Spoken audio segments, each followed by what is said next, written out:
Thailand's elections on May 14 are roughly pitting pro-democracy opposition parties against conservative military generals and their allies who have run the country for nearly a decade.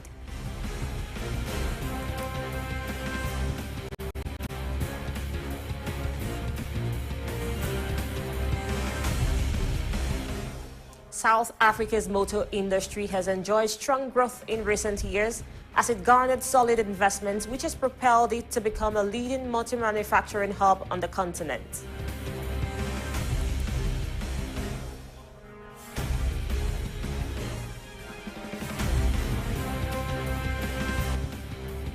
Residents of Sudan's South Darfur state fear that the ongoing fighting between the army and the Rapid Support Forces may reignite the conflict in the sprawling desert region.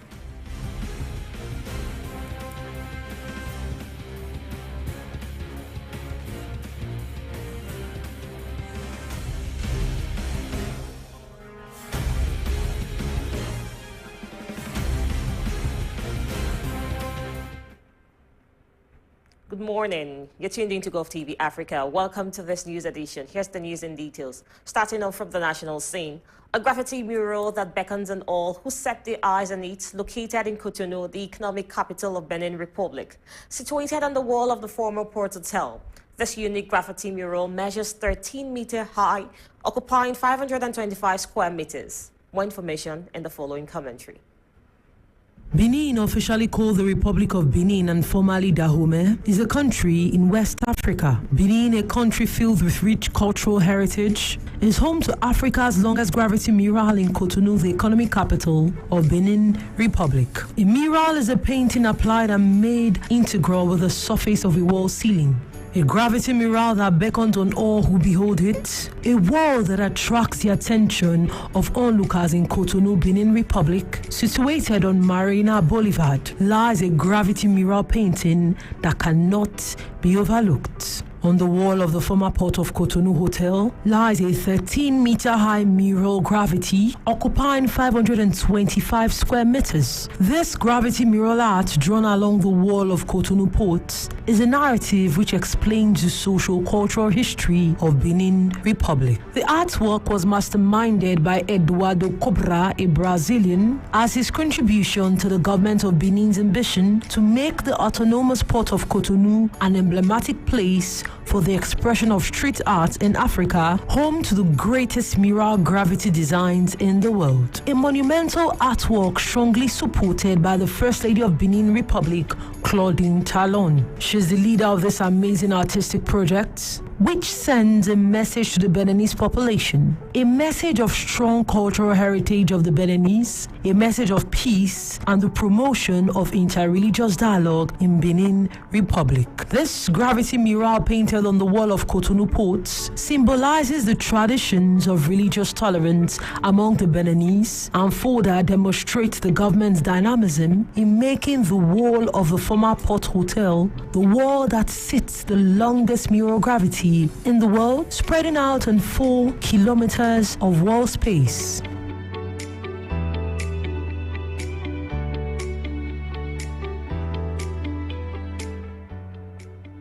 Fear, stress, and discontentment. These are the emotions that have recently gripped the people of Glo-Tokpa-Zekame in the Akasato district. A sand company operating in their neighborhood for more than 3 weeks has been causing them enough inconvenience. Disturbed by the noise of the trucks and the possible damage of this activity in their locality, the inhabitants broke their silence and called on the authorities for help. More details in the report. Trucks parked on both sides of the street, noise pollution, trainee drivers of dubious character left in the vehicles all weekend.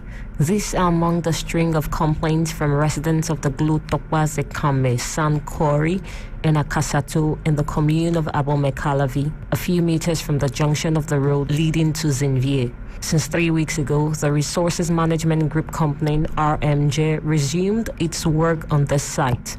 Vous le savez que quand ceux-ci débarquent dans une zone, when you arrive in this zone, there's no total security because nothing is under control anymore. There's been problem back and forth. You can see the long line of trucks used for carrying sand and that has been stationary in front of the house.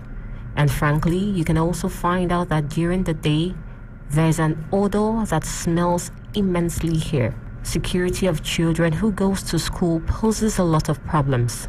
There's trucks that are here with an apprentice in it who looks at the work going on in your house. You don't have peace. There's also a deafening noise ringing in your ears every day. The pollution is everywhere. We are being confronted by all of these problems. These questions, although justified, have been answered by the Directorate General for Mining, which says that no such company can operate today without the approval of the authorities in charge. Documents exist and the environmental impact study has been carried out. Inspections are regularly carried out to see if the company in charge of sand on the site is not violating the content of the specifications. But all this is not enough to definitively lift the concerns of local residents. They are appealing to the authorities for leniency. Faced with these problems, it is imperative that discussions between the inhabitants of the area and the company's managers be held so that a common ground can be found. The peace of mind of both parties depends on this. Gunmen attacked a Baptist church in northwest Nigeria, kidnapping 25 worshippers from a Sunday service. Attackers on Sunday burst into the Bege Baptist Church in Chikun area of Kaduna State, initially abducting 40 people, though 15 people later escaped. Gunmen attacked a Baptist church in northwest Nigeria, kidnapping 25 worshippers from a Sunday service, a senior church leader said on Monday. The attack was the latest mass abduction in Nigeria, where insecurity is one of the top challenges facing incoming President Bola Tinubu, who takes office at the end of the month. Attackers on Sundays burst into the Bege Baptist Church in Chinku area of Kaduna State, initially abducting 40 people, though 15 people later escaped, said Reverend Joseph Ayab, head of the Christian Association of Nigeria in Kaduna State. At the sound of the gunshot, everybody scampered to safety. He forgot that they were even lying down there because the gunshot was everywhere. You can't know where to run to. So that was how they came, met them asleep, and they shot them. A Kaduna police spokesman confirmed Sunday's attack but could not immediately give any details. Heavily armed gangs known locally as bandits frequently carry out mass abductions for ransom in northwest and central Nigeria, holding their captives in camps hidden in vast forests that stretch across the region. Abductions for ransom and intercommunal attacks have been on the rise again after a lull during elections in February and March for the presidency and governorship posts. We don't know what is the cost, and we are looking for the government to come. And one thing that disturbs us, we have military men around, but they can't help us. Gunmen killed 33 people in an attack on a farming village in Kaduna last month, part of intercommunal violence between ethnic Fulani herders and pastoral farmers. Earlier in the month, 10 school children were also kidnapped in central Kaduna, though 8 later managed to escape 2 weeks after the abduction. Catholic priests are also targeted for kidnappings. Last year, gunmen opened fire on a Catholic church in southwest Ondo State, killing at least 40 people in a rare attack, an area usually considered safer. As well as battling criminal gangs, Nigeria's armed forces are also fighting a 14-year-long terrorist conflict in the northeast of the country and simmering separatist tensions in the southeast. Residents of Sudan's South Darfur State fear that the ongoing fighting between the army and the rapid support forces may reignite the conflict in the sprawling desert region, which has already tested the bitterness of war for the past 2 decades. Residents of Sudan's South Darfur State fear that the ongoing fighting between the army and the rapid support forces may reignite the conflict in the sprawling desert region, which has already tasted the bitterness of war for the past 2 decades. Darfur has been a battleground between the military and the paramilitary RSF since the conflict began, and on April 16, fighting erupted between armed men in Niala, the state's capital.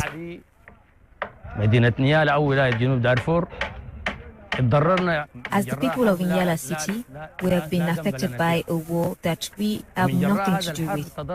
As a result of this war, Sudan has been damaged, and the Sudanese people have been affected in ways that we're not even aware of. Generals are fighting for power, while the Sudanese people are suffering and displaced.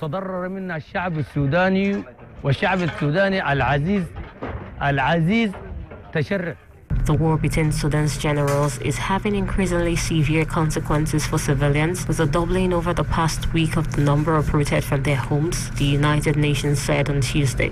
It led to a fire that ripped through the city's main market, destroying stores and merchandise. At 5 a.m. an incident occurred. The firefighters were present near the market but did not come to extinguish the fire. Up to this moment, the fire is still burning, and we do not understand what is happening.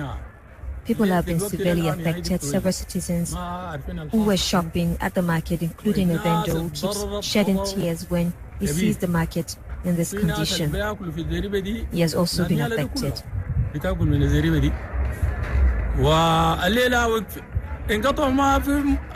Residents fear the fighting is dragging in tribal militias, tapping into long-time hatred between the region's two main communities, one that identifies as Arab, the other as East or Central African. In the early 2000s, African tribes in Darfur that had long complained of discrimination rebelled against the government, which responded with a military campaign that the International Criminal Court later said amounted to genocide. State-backed Arab militias known as the Janjaweed were accused of widespread killings, rapes, and other atrocities. The Janjaweed later evolved into the Rapid Support Forces paramilitary group known as the RSF, which is currently at war with the Sudanese military. South Africa's motor industry has enjoyed strong growth in the recent years as it garnered solid investments, which has propelled it to become a leading motor manufacturing hub on the continent. However, players in the industry feel there is a need to move faster in adapting to new climate-friendly vehicles. It's been a logistical nightmare for local motor manufacturers. Supply chains are being bogged down due to transport backlogs. The power crisis is an added strain. South Africa is under pressure to adapt as Europe will no longer accept fossil fuel vehicle imports from 2035. There are challenges with deepening the supply chain, and there are challenges with how we sell and service new vehicles, new energy vehicles in South Africa. And those are the two areas I think where we need to put a lot of effort into reskilling and upskilling so that we don't trip ourselves up, because what we don't want is poor experiences or failed investments. In the meantime, the electric vehicle market in South Africa is gaining momentum. According to recent stats, new energy finance grew by 43% in 2020. I think the other thing that has caused growth in globally of electric mobility is also the incentives that do come from government, and we don't have that luxury here. In fact, electric vehicles are still levied with up to 40% import duties because they are seen as a luxury good. So I believe that as soon as there are incentives for people to convert or to transition to electric mobility, there'll be even a higher uptake of electric vehicles. The growth of charging stations for electric vehicles in South Africa has been relatively slow compared to other developed countries. The power crisis has dampened sentiment, but the government has announced plans to install 2,500 public EV charging stations by 2030 as part of its strategy to transition to cleaner energy sources. Research says that if every vehicle in South Africa had to be electric, it would only add about 7% pressure on the grid. So you can imagine that it's not necessarily a great burden on the grid, but it is still something that we need to deal with. For the last 2 years that we've been running these in South Africa, we've had 100% operational uptime, even when the load shedding was at its worst. We currently have about 5 or 6 vehicles per charging point in South Africa. In Europe, it's 26 vehicles per public charging point. We've got to have a very broad-scale charging infrastructure to make battery electric vehicles viable for the mass market. It's estimated that new energy vehicles will account for 54% of sales worldwide by 2040. Local car makers will have to pick up the pace if they don't want to lose out of this growing market. Thailand's elections on May 14 are roughly pro-democracy opposition parties against conservative military generals and their allies who have run the country for nearly a decade. More details in the reports. This human rights lawyer hopes Thailand's May 14 vote would bring the pro-democracy Move Forward party into government. Sasinan Thamnitinan, popularly known as Lawyer Jammy, is a political newcomer running for a seat representing Bangkok. Move Forward says it wants to get the military out of Thai politics and make the country a fairer, more equal place. Jammy hopes that message might just be enough to cause an upset, especially if the 4 million first-time young voters get behind the party. This election is very, very important for the Thai people because I hope that in this election will change our country, will change about the politics in Thailand. I hope that in the 10 years in the future for my kids, they will grow up in the country. This is the real democracy. In 2019, Move Forward, then called Future Forward, won 80 seats in the National Assembly, becoming a rival to populist parties loyal to ex-Premier Thaksin Shinawatra. For the party's young radical agenda to break monopoly businesses, demilitarized politics, and weaken Thailand's top royal defamation law, which shields the monarchy from all criticism, was seen as a threat to Thailand's elite. The party was dissolved and its charismatic leader Thanathorn Juangroongruangkit banned from political office for a decade, sparking mass protests. The party has rebranded as Move Forward. Its current leader, Pitha Limjaroenrat, a Harvard-educated business executive, says they're the only ones addressing national concerns.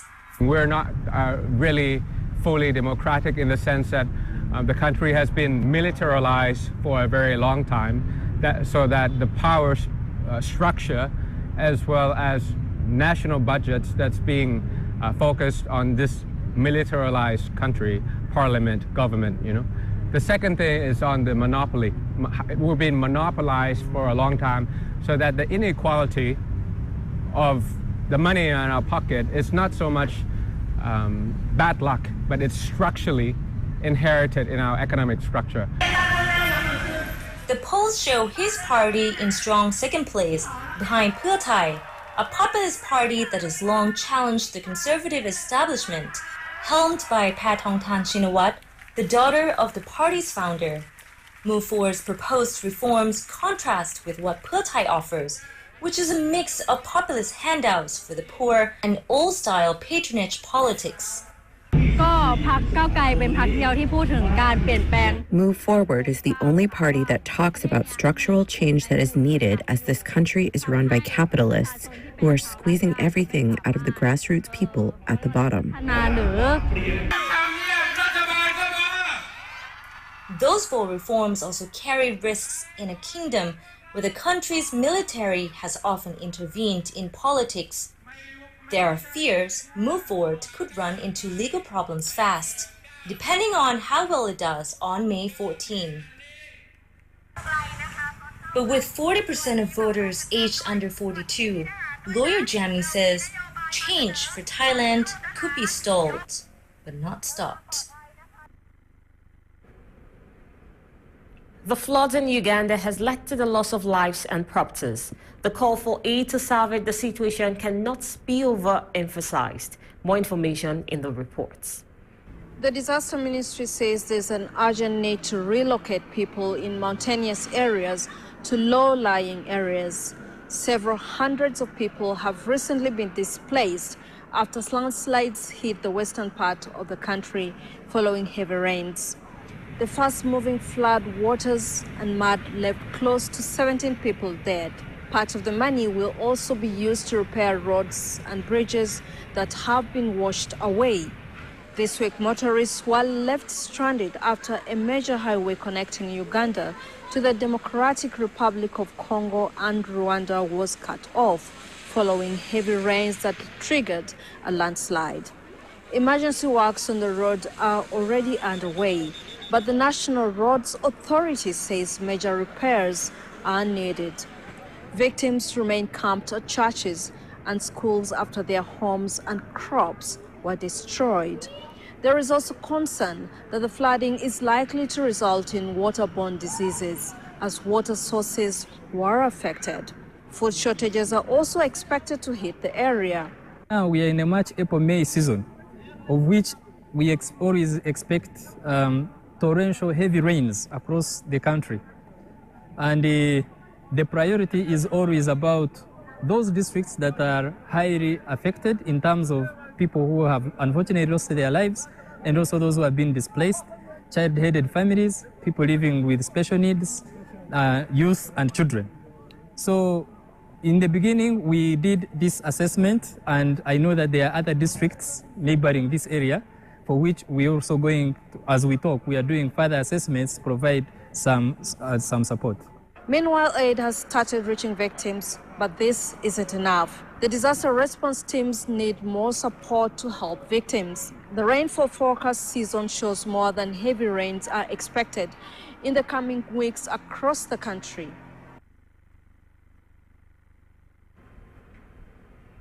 To end this news edition, here's a recap of our top stories. Thailand's elections on May 14 are roughly pitting pro-democracy opposition parties against conservative military generals and their allies who have run the country for nearly a decade. South Africa's motor industry has enjoyed strong growth in recent years as it garnered solid investment, which has propelled it to become a leading motor manufacturing hub on the continent.